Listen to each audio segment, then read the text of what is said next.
Salutations, crustaceans. I'm Lobster, and today we are going to be reviewing the brand new Fender Tinfoil Jazz. Let's do this.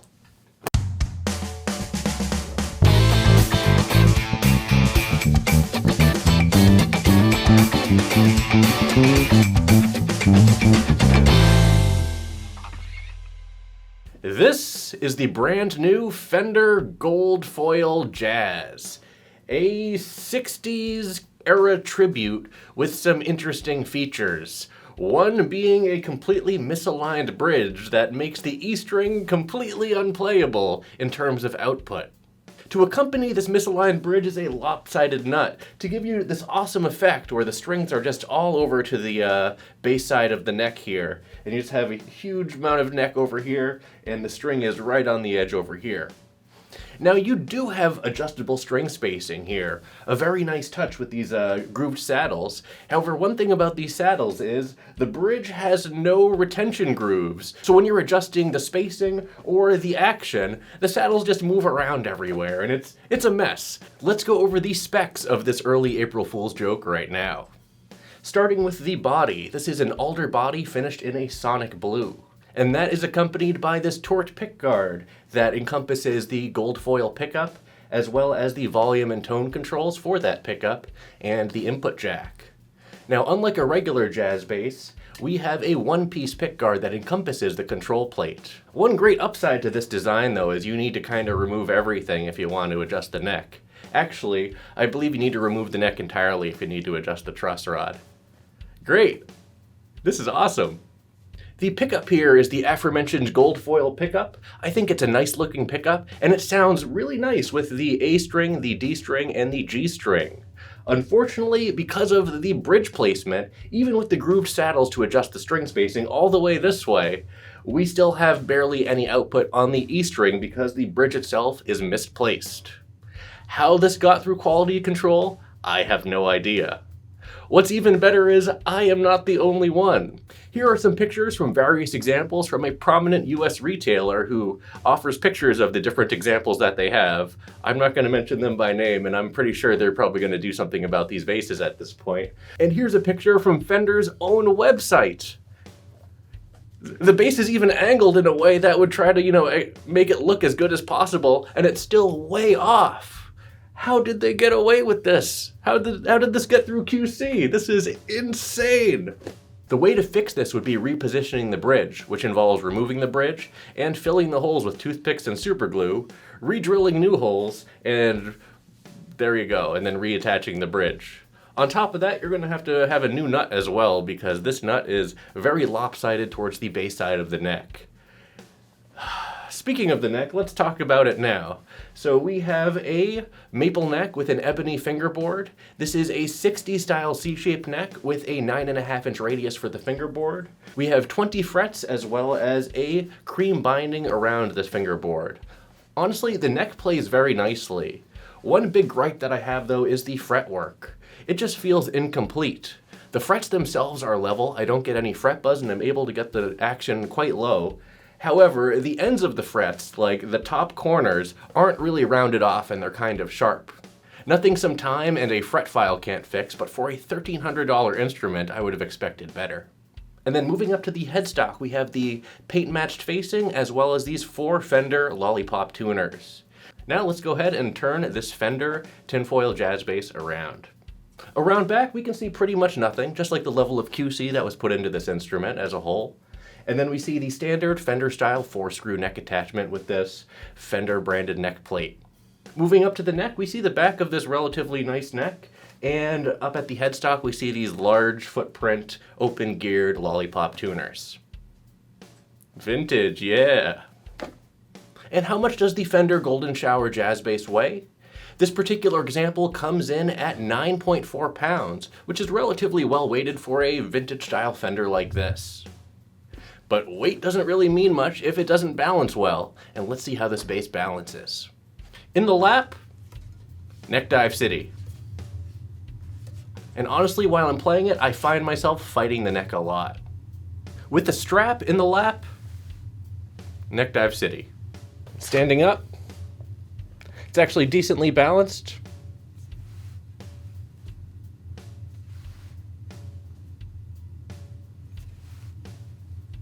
I do feel it tugging on the strap a bit, but it's not to the point where it's just falling down. So on a strap, I think you're going to be okay. However, if you're sitting with this instrument, you're going to be fighting the neck unless you adjust the strap accordingly. And how much does the Fender Fool's Gold Foil Jazz Bass cost? These come in at $1,299, $1,300 US. And this is all you get. You don't get anything, you get this. This is what you get for $1,300 from Fender. You want to see what it sounds like? Let's do it. The thing with the thing.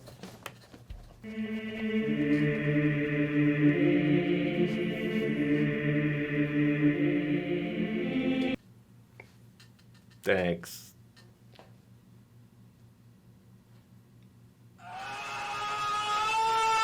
So what we have here is a Fender gold foil pickup. This is a single coil pickup.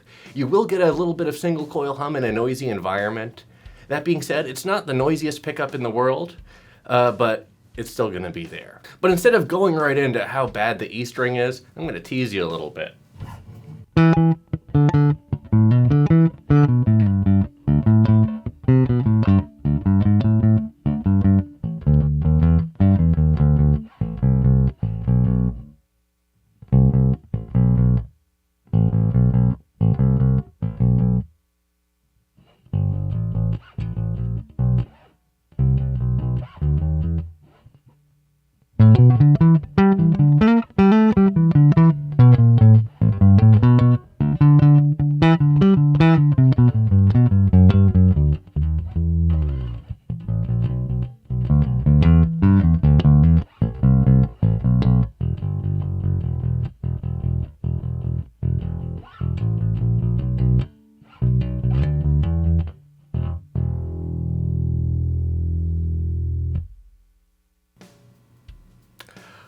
Let that sink in.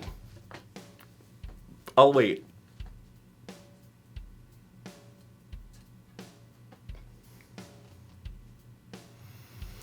Whew.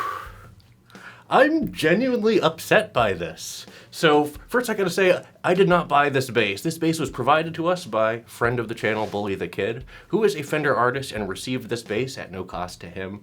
I wanted to be sure to disclose that. I am not sponsored by Fender in any way. They did not send me this bass, and I also did not purchase this bass, but that is what it is. And I am really glad neither of us had to spend any money on this because, wow, what a disappointment. I'm going to go through my whole review thing now. Let's go through the different tones, I guess, that we can get. I'll play the riff again, tone 100%, volume 100%.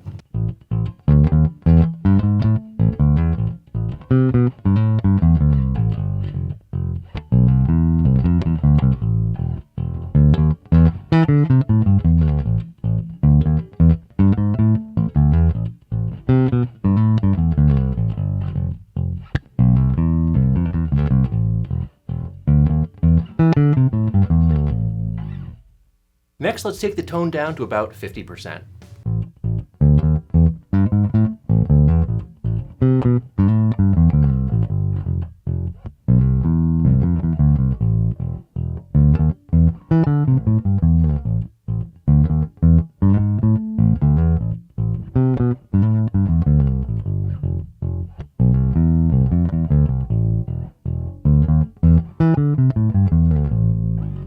And then here's the tone all the way down.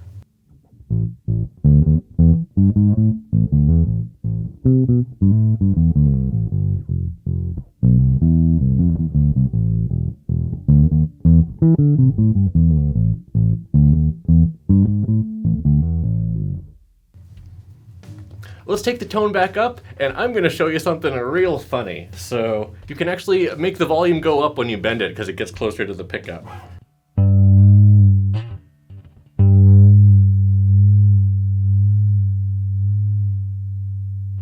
He bends the other way, right off the neck. This is great. I'm not going to go through all the tone things again. We're going to keep the tone at 100%. Let's play it with a pick.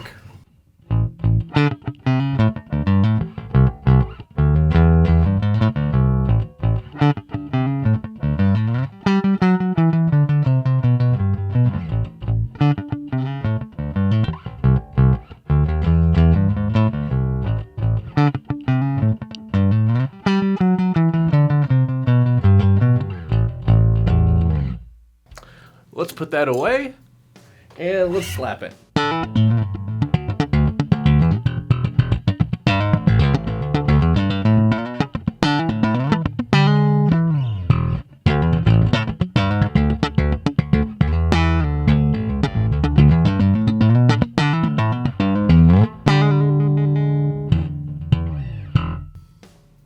Up here, you really gotta reach for it too. It's like way higher than you'd expect. It messes with your mind. This quality is just unheard of. I just never played such a high quality instrument. Thanks, Fender. And finally, let's throw some drums behind this bass before we throw it down the stairs.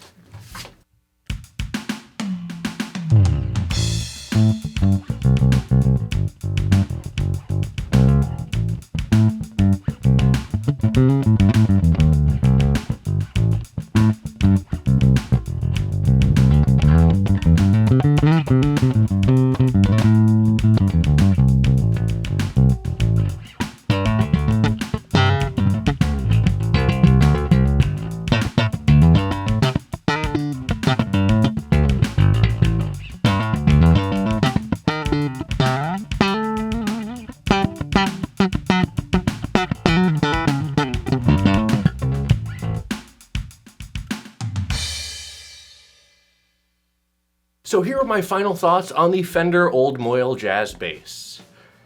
Honestly, this thing needs to be recalled. The fact that the E string is unplayable and not even sitting above the pickup, and you can see that that's the case even on Fender's own website. This needs to go back. $1,300, and you're getting this? Like, what are you doing, Fender? What are you doing? The neck feels great, the fretwork is okay, minus those ends, which are just kind of sharp, especially when you're playing up and down the neck. It's not the lower ends that are usually poking out. It's not fret poke that's the problem here. The top corners of the frets are just very sharp and need to be rounded out. The quality control on this is just awful. Terrible. Whew. I'm genuinely upset that people are being sold this instrument by a company like Fender. Like, wow. So yes, I think Fender needs to recall this instrument. They need to reposition the bridge, cut new nuts on these, and maybe lower that price tag after this whole debacle, because this is shameful. So what am I going to rate the Fender tinfoil tuna fish sandwich? I'm gonna rate this bass no claws out of 5. Fender, this is ridiculous. Ridiculous. What are you doing? But let me know your thoughts about the Fender Toadboil Jazz Bass down in the comments below. Well, that's it for this video. Thanks for watching, everyone. And be sure to like, subscribe, join our Discord channel, and leave a comment down below. Let me know what you think about whatever the heck this is. Don't buy it. Don't. Just don't. And as always, until we groove again.